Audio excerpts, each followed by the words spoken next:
ora bakal mikir, aku ora bakal.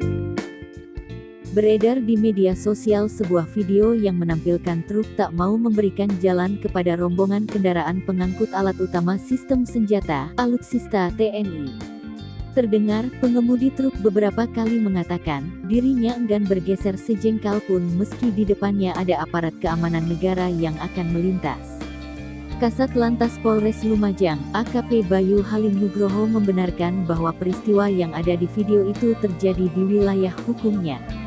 Pihaknya pun telah memberikan edukasi kepada sopir truk tersebut agar memahami kendaraan apa saja yang perlu mendapat prioritas.